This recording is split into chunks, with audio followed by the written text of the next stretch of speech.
কত রাত পর্যন্ত এশার নামাজ পড়া যাবে, রাত কয়টা পর্যন্ত এশার নামাজ পড়া যাবে এবং কোন সময় পর্যন্ত এশার নামাজ পড়তে না পারলে এশার নামাজটা কাজা হয়ে যায় এবং এশার নামাজ কাজা হয়ে গেলে এই এশার কাজা নামাজ কিভাবে আদায় করবেন, কোন নিয়মে আদায় করবেন, এশার নামাজ কাজা হয়ে গেলে কয় রাকাত নামাজ মূলত পড়তে হবে, কাজা নামাজ কয় রাকাত নামাজের কাজা করতে হবে এবং কাজা নামাজ কিভাবে করবেন, আজকে আমরা যাবতীয় নিয়ম সম্পর্কে আলোচনা করবে ইনশাআল্লাহ। অনেকেই বলে থাকেন যে এশার নামাজ রাত 12টা পর্যন্ত পড়া যায়, রাত 12টার পরে আর পড়া যায় না। অনেকেই বলেন 2টা পর্যন্ত পড়া যায়, অনেকেই বলছেন সুবে সাদিক পর্যন্ত পড়া যায়। আসলে কোনটা ঠিক, কোনটা সঠিক, কোনটা ভুল আমাদেরকে জানতে হবে।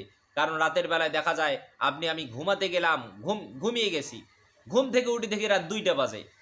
তখন কি রাত 2টার সময় কি এশার নামাজ, আমি কি সাধারণ নামাজ পড়বো নাকি এশার কাজা নামাজ পড়বো, কোন নামাজ পড়বো ওই সময়, এটা কিন্তু জানা অত্যন্ত জরুরি। এবং এশার নামাজ যদি আপনার আমার কাজা যদি হয়ে যায়, এশার নামাজ কাজা হয়ে গেলে কয় রাকাত নামাজের কাজা আদায় করতে হবে, 17 রাকাতে পড়তে হবে নাকি 12 রাকাত পড়তে হবে নাকি 7 রাকাত পড়তে হবে, কয় রাকাত পড়বো এবং এই কাজা নামাজগুলো আদায় করার নিয়মটা কি, এই সম্পর্কে আপনাদের সামনে বিস্তারিত আলোচনা করবে ইনশাআল্লাহ। তাহলে সর্বপ্রথম আমরা জেনে নেই যে এশার নামাজের সময় কতক্ষণ পর্যন্ত থাকে। তবে তার আগে বলে রাখি, ভিডিওটা যদি আপনার জন্য যদি উপকারী হয়ে থাকে অবশ্যই একটা লাইক দিবেন এবং চ্যানেলে নতুন হয়ে থাকলে অবশ্যই চ্যানেলটি সাবস্ক্রাইব করবেন। তাহলে এশার নামাজ অনেকেই বলছেন যে রাত 12টা পর্যন্ত পড়া যায়, অনেকেই বলছেন 2টা 1টা পর্যন্ত পড়া যায়, অনেকেই বলছেন সুবে সাদিক পর্যন্ত পড়া যায়। তো রাতটাকে মূলত 3 ভাগ করতে হয়। 3 ভাগ করার পরে একটা হলো রাত 12টা পর্যন্ত এশার নামাজ পড়া যায়, রাত 12টা পর্যন্ত।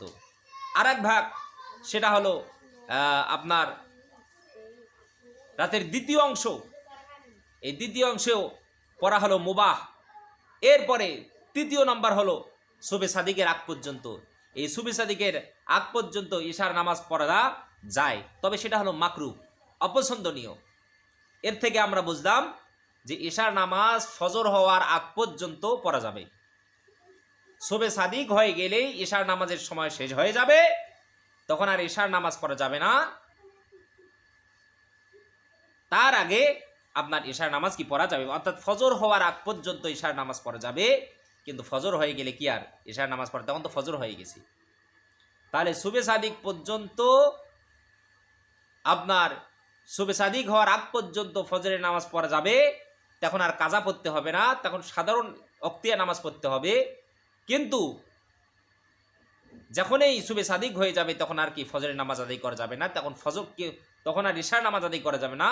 তখন যদি কেউ ইশার নামাজ আদায় করে তাহলে তাকে কাজা ইশার নামাজ আদায় করতে হবে, কাজা ইশার নামাজ আদায় করতে হবে।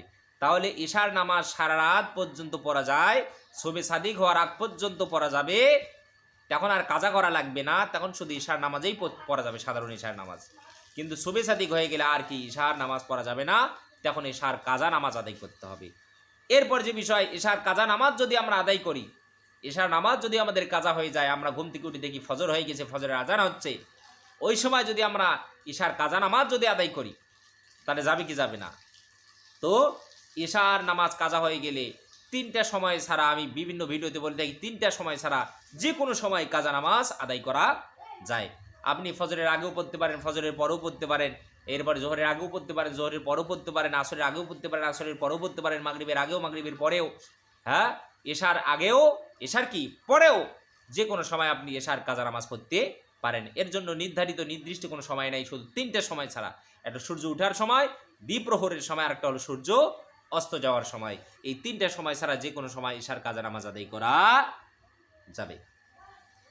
এরপরে হলো এশার কাজা নামাজ যদি আমি আদায় করি তাহলে কয় রাকাত আদায় করব? এশার নামাজ তো মূলত 17 রাকাত, হ্যাঁ, 4 রাকাত সুন্নত, 4 রাকাত ফরজ, 2 রাকাত সুন্নত, 2 রাকাত নফল, 3 রাকাত বেতের ওয়াজিব, এরপরে হলো 2 রাকাত নফল। তা আমি কয় রাকাত নামাজ কাজা করব? তো ফিকার কিতাবে এসে যে কোনো মানুষের যদি ইশার নামাজ যদি কাজা হয়ে যায় তাহলে তাকে 7 রাকাত নামাজ কাজা করতে হবে। কয় রাকাত নামাজ? 7 রাকাত। 4 রাকাত ফরজ আর 3 রাকাত হলো বেতের। এই 7 রাকাত নামাজে তাকে কি করতে হবে? কাজা করতে হবে। ইশার নামাজ কাজা হয়ে গেলে আপনাকে 7 রাকাত নামাজ কি করতে হবে? কাজা আদায় করতে হবে।